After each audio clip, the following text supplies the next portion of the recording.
ఓం శ్రీ సాయిరామ్. ఓం వక్రతుండ మహాకాయే సూర్యకోటి సమప్రభా నిర్విఘ్నం కురు మే దేవ సర్వకాలేషు సరస్వతీ నమస్తుభ్యం వరదే కామరూపిణి విద్యారంభం కరిష్యామి సిద్ధిర్భవతే మే సదా. ఓంకారం బిందు సంయుక్తం నిత్యం జాయంతి యోగినః కామదం మోక్షదం తైవ ఓంకారాయ నమో నమః.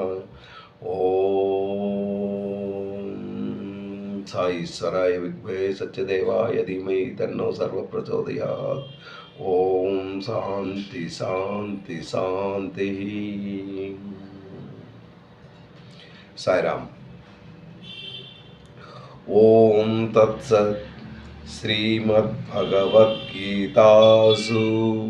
ఉపనిషత్తు బ్రహ్మ విద్యాయాం యోగశాస్త్రే శ్రీకృష్ణ సంవాదే ఆత్మసంయమయోగం అథ షష్ఠోధ్యాయం. మనం ఆత్మసంయమ యోగంలో నిన్నటి వరకు 19, 20 2 శ్లోకాలు చెప్పుకున్నాం.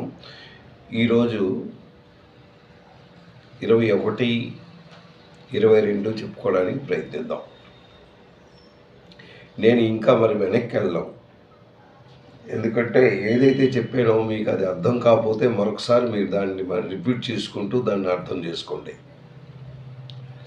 రోజుకు 2 శ్లోకాలు అయితే బాగుంటుంది అని 2 శ్లోకాలు మనం చెప్పుకోవడానికి నిర్ణయించుకున్నాం. అది భగవంతుని ఆశయాలు, భగవంతుని తాలూకా ఆయన ఇచ్చ. అయితే 21వ శ్లోకంలో ఏం చెప్పాడు అన్నది మనం ఒక్కసారి నమరు వేసుకుంటూ ముందుకు వెళ్దాం. సాయిరామ్. సుఖం, ఫస్ట్ స్టార్టింగ్లోనే సుఖం అత్యంతికం. సుఖం అత్యంతికం యత్తత్ బుద్ధిగ్రాహ్యం అతంద్రియం. అక్కడ అత్యంతికం, ఇక్కడ అతీంద్రియం. 2 అన్నాడు. ఏంటన్నాడు? సుఖం అత్యంతికం యత్ బుద్ధిగ్రాహ్యం అతీంద్రియం. బుద్ధిగ్రాహ్యం అతీంద్రియం వేతి యత్ర చైవాయం వేతి యత్ర ఏవ అయం స్థితం చలతి తత్వతః. ఇది 21వ శ్లోకం. ఆయన ఏంటి మనకు అందించాడు, ఏంటి చెప్తున్నాడు, అది మనం ఒకసారి దాన్ని విడదీద్దాం. ఏంటంటున్నాడంటే సుఖం అత్యంతికం. అత్యంతికం, ఆ సుఖం ఎలా ఉంటుంది? అత్యంతికం, చాలా చక్కగా ఉంటుంది, అది చాలా ఆనందంగా ఉంటుంది. అత్యంతికం. సుఖం అత్యంతికం యత్ బుద్ధిగ్రాహ్యం అంటే మన బుద్ధి ఎలా ఉంటుంది? బుద్ధిగ్రాహ్యం అంటే ఇంద్రియాలతో కూడి ఉంటుంది. ఏంటి బుద్ధిగ్రాహం? పవిత్రమైన ఇది. ఆ బుద్ధి భగవంతుని మీదకి మనం చేరాలంటే అది పవిత్రంగా ఉండాలి. సూక్ష్మ బుద్ధి అన్నమాట. అది పవిత్రంగా ఉన్నట్టయితే భగవంతుని మనం చేరువలో చేరగలము. అది అక్కడ చెప్తున్నాడు. ఏంటంటున్నాడు? అతీంద్రియం అంటే బుద్ధిగ్రాహ్యం అతీంద్రియం. అతీంద్రియం అంటున్నాడు. బుద్ధి అంటే పవిత్రమైన ఈ సూక్ష్మ బుద్ధి ఆ సూక్ష్మబుద్ధి ద్వారే భగవంతుని చేరువలో చేరుకోగలము. అంటే మన బుద్ధి ద్వారా, సూక్ష్మమైన బుద్ధి ద్వారా భగవంతుని దగ్గర చేరుకోగలము. అత్యంతికం. ఆ తర్వాత ఏంటంటున్నాడు? వేత్తి యత్ర నచ ఏవ అయం స్థితం చలతి తద్వతః. అంటే అక్కడ ఈ భగవంతుని చేరువలో చేరాలి అంటే ఆ భగవంతుడు ఎలా ఉన్నాడు, ఏ పరిస్థితిలో ఉన్నాడు, అప్పుడు ఆ భగవంతుని మనం చేరువలో చేరినట్టయితే మనం కలిగే ఆనందం ఎలాంటిది అని ఈ శ్లోకంలో వివరిస్తున్నాడు. ఇది మహా ఆనందాన్ని నువ్వు పొందగలవు. అంటే నీకు అది ఇంద్రియాలతో మరి ఇంకా సంబంధం ఉండదు, ఇంద్రియాలకు అతీతమైనది. ఇప్పుడు ఇంద్రియాలు మనం చూస్తూ ఏంటి కనబడుతుంది? ప్రతి వస్తువు మనకు కనబడుతుంది. అంటే నీ ఇంద్రియాలు నీకు పని చేస్తున్నాయి. ఏదో శబ్దం వింటున్నాం, అది ఈ చెవి ఇంద్రియాలు పనిచేస్తున్నాయి. మాట్లాడుతున్నాం అంటే ఇది కూడా మనకు పనిచేస్తూ ఉంది. అలాగే చేతులు తిప్పుతున్నాం, కాళ్ళు తిప్పుతున్నాం, అన్నీ చేస్తాం. అంటే మన ఇంద్రియాలు అవి ఏంటి, దాని మట్టుకు అవి పనిచేస్తూ ఉన్నాయి. కానీ నీ బుద్ధి ఏదైతే సూక్ష్మ బుద్ధి ఉందో, ఏదైతే మంచి బుద్ధి ఉందో అది చాలా విలువైనది. ఆ బుద్ధి అన్నది భగవంతుని మీద నువ్వు లగ్నం చేసినట్టయితే ఈ ఇంద్రియాలతో నీకు సంబంధం ఉండదు.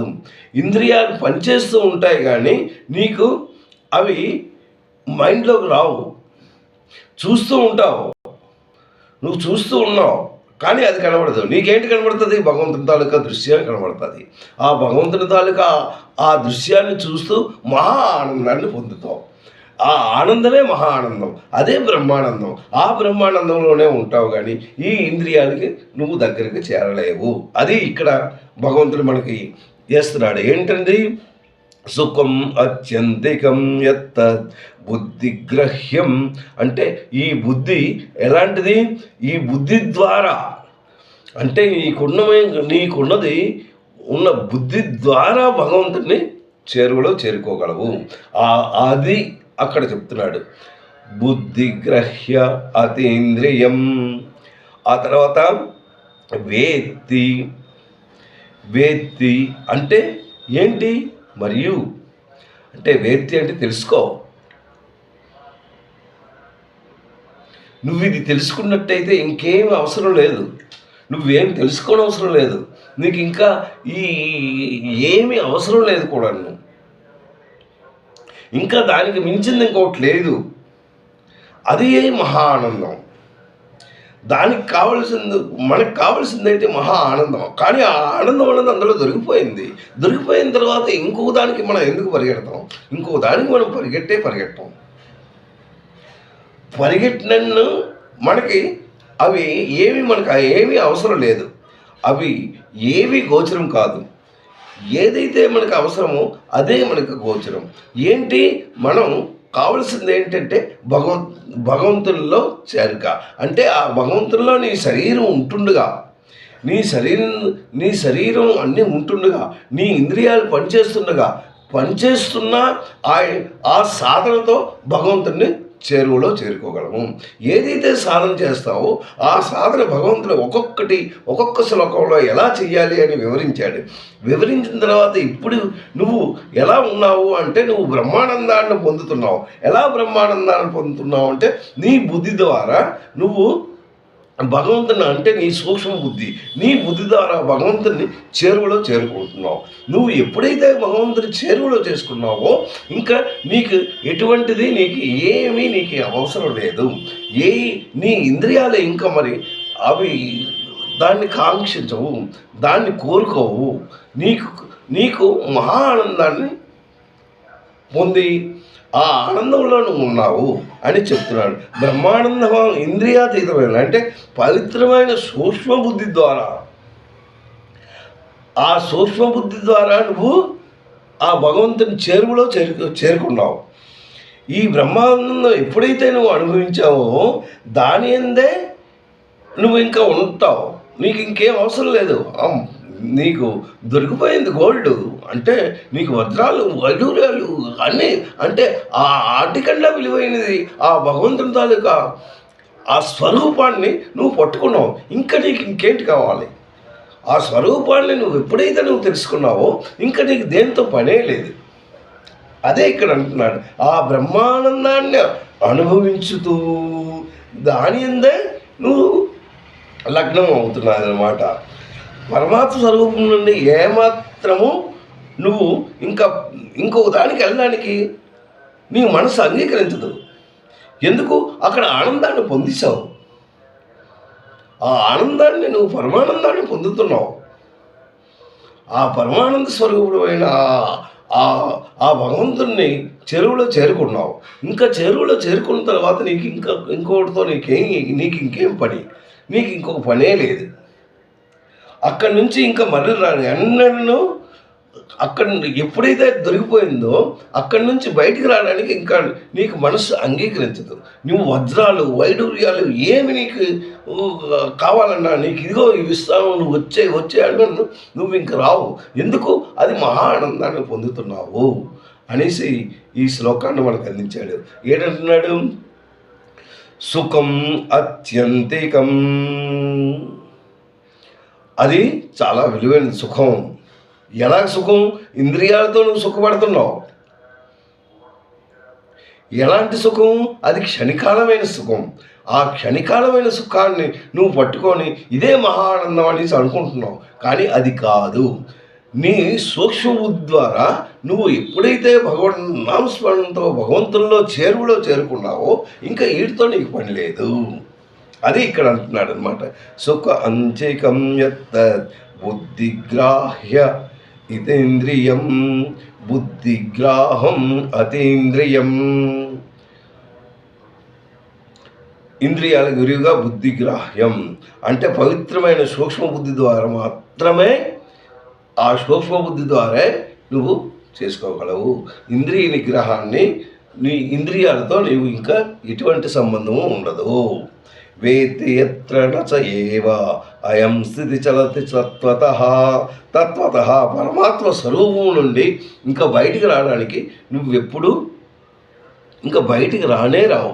ఎందుకు అంటే ఆ మహా ఆనందాన్ని నువ్వు అక్కడ పొందుతున్నావు అనేసి మనకి ఈ శ్లోకాన్ని చక్కగా ఆ పరమాత్ముడు మనకు అందించాడు. తర్వాత శ్లోకంలో ఏం చెప్తున్నాడో మనం విందాం. అది 21, 22. యం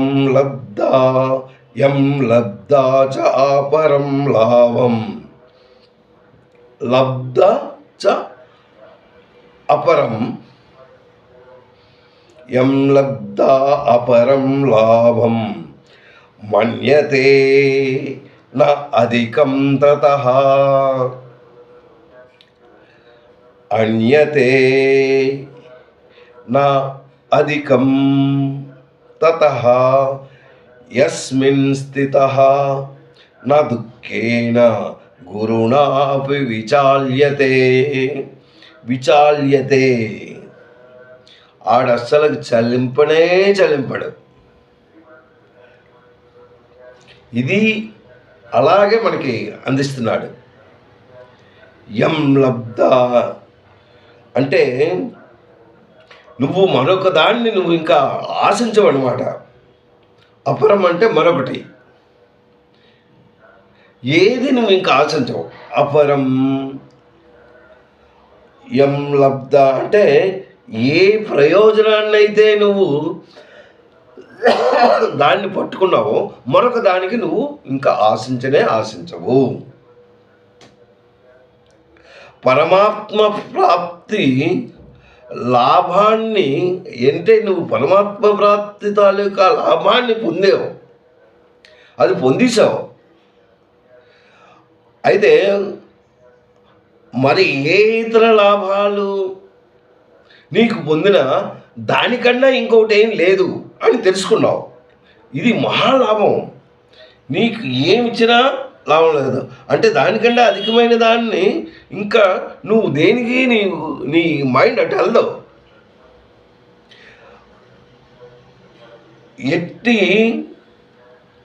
అది కాక ఇంకేటంటున్నాడు, యస్మిన్ స్థితోన దుఃఖేన గురుణాపి విచాల్యతే.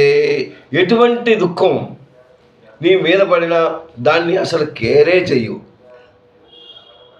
ఎందుకు? నీ ఇంద్రియ నిగ్రహం అయిపోయింది.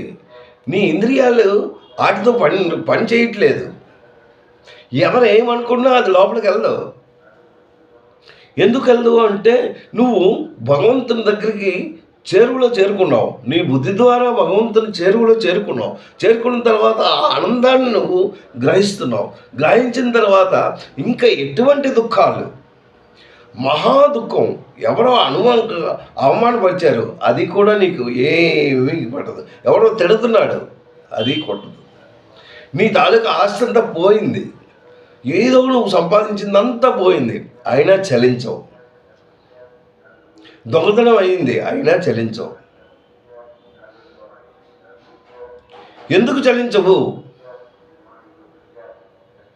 నీకు ఇంత ఉన్నది కదా, అవన్నీ పోయాయి, నీ ఇల్లు కాలిపోయింది, నీ ఇది కాలిపోయింది, అంతా పోయింది అనేసి మనుషులు నువ్వు చెప్పినా దానికి అసలుకి నువ్వు ఆ మైండ్ అటు నువ్వు పంపించవు. ఎందుకో అసలైంది ఇక్కడ దొరికిపోయింది. ఇంకా ఆ స్థితిలోనే ఉంటావు. ఈ ఇంద్రియ తాలూకా భోగాల గురించి ఇంకా పరిగెట్టవు. ఈ భోగాలు క్షణికము, ఇది కొంతసేపే అని తెలుసుకొని ఇంకా దానికి అటు పరిగెట్టవు. అది ఈ శ్లోకంలో ఆయన మనకు అందించాడనమాట. అయితే ఈ ధ్యానయోగ సాధన అనమాట. ఏంటంటున్నాడు? బ్రహ్మానందానుభవము.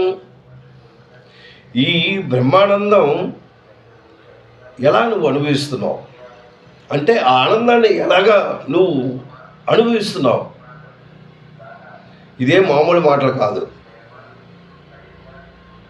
ఆ ఆనందాన్ని అనుభవించడము అంటే నీ శరీరంలో ఏవైతే ఇంద్రియాలు ఉన్నాయో ఆ ఇంద్రియాలన్నీ నీ కంట్రోల్లో రావాలి. ఇంద్రియ సుఖాల గురించి ఇంకా నువ్వు ఈ శీతలమని, ఆ తర్వాత వెచ్చదనమని, ఈ శరీరానికి ఏదైతే శరీరం చలిగా ఉంటే తట్టుకోలేదు, వేడిగా ఉంటే తట్టుకోలేదు, ఇవన్నీ శరీరానికి చెందినవే. కానీ ఇక్కడ మాత్రం నీకు శరీరంతో నీకు సంబంధమే లేదు. అంటే ఆ స్థితికి నువ్వు వెళ్ళిపోయావు. ఆ స్థితికి వెళ్ళిపోయిన తర్వాత ఇంకా ఇంద్రియాలతో నీకు ఎటువంటి సంబంధము ఉండదు అనేసి ఇక్కడ చెప్తున్నాడు. అంటే పరమాత్మయే, అతనే నిత్య స్వరూపుడు, ఆయనే పరిపూర్ణుడు, అతడే జ్ఞానస్వరూపుడు, అతడే సనాతనుడు, అతడే నిర్వికారుడు, అతనే అతీతుడు, సర్వవ్యాపి. అన్నీ ఆయనే. ఆయన గురించి ఇంకా తెలుసుకున్నావు, ఆయన్ని చూస్తున్నావు, ఆయనతో మాట్లాడుతున్నావు. ఇంకా అంతకన్నా నీకు ఇంకేంటి? ఈ ఇంద్రియాలతో నీకు ఇంకేం సుఖం ఉంది? ఆయన స్వరూపం విపరీతమైనదన్నమాట. ఇంకా నువ్వు దేనికి దాని గురించి ఇంకా పరిగెట్టవు. అది ఇక్కడ ఈ 21వ శ్లోకంలో ఏంటంటున్నాడు? సుఖమత్యంతికం యత్తద్ బుద్ధిగ్రహ్య అతీంద్రియం, బుద్ధిగ్రహ అతీంద్రియం.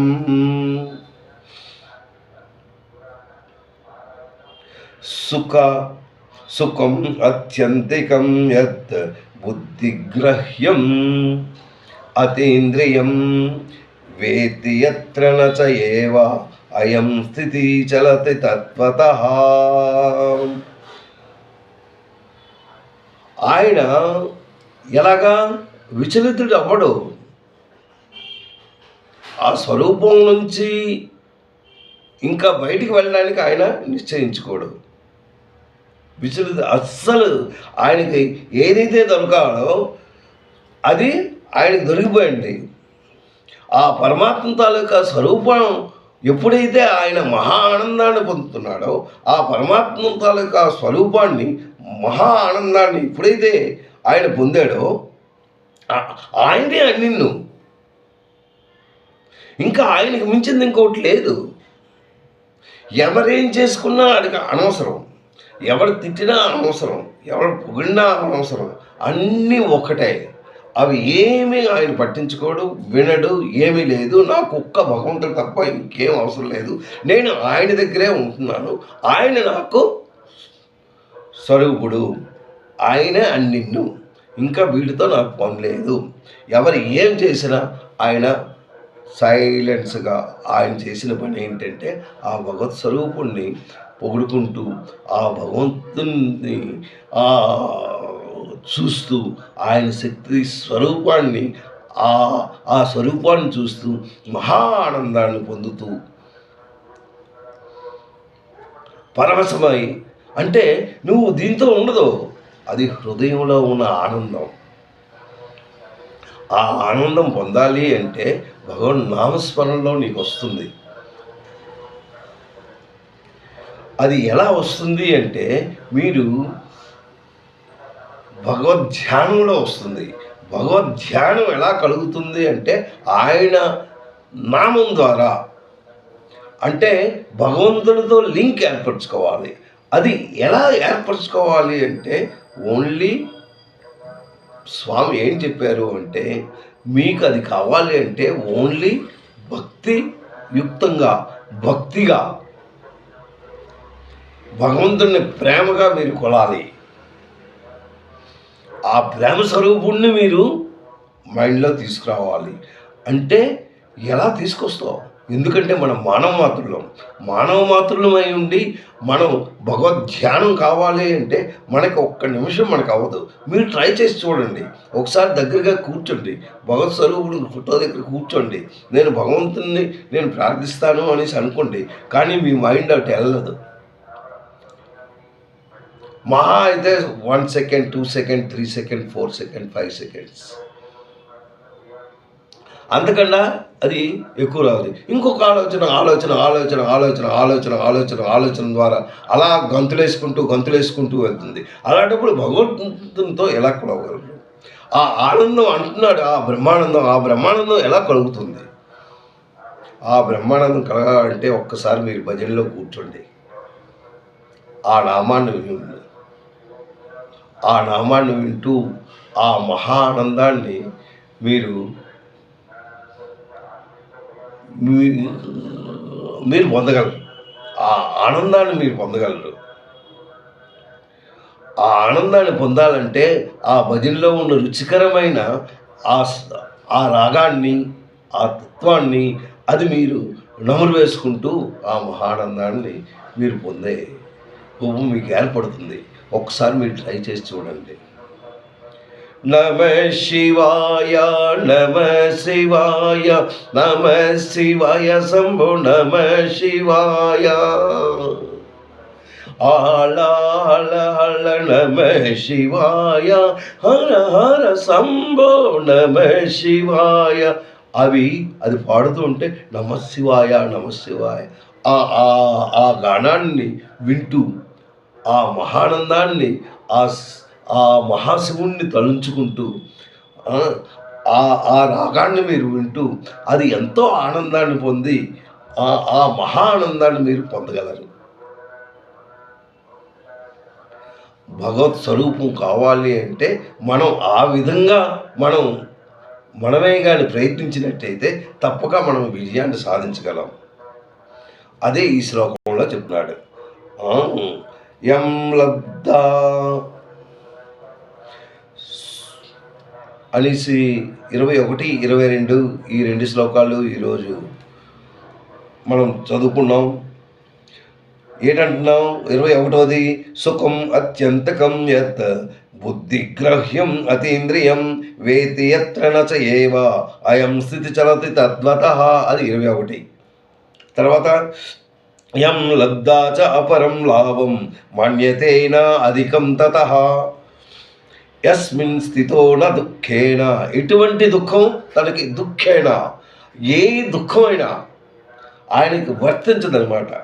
యస్మితే నా దుఃఖేన గురునాపి విచాల్యతే. వాటిలేటికి చలింపడు. విచాల్యతే అంటే అస్సలు చలింపడు. అవేవి వాడికి అనవసరం. ఓన్లీ భగవంతుడే వాడికి కావాలి. సాయిరామ్. తప్పులుంటే క్షమించండి.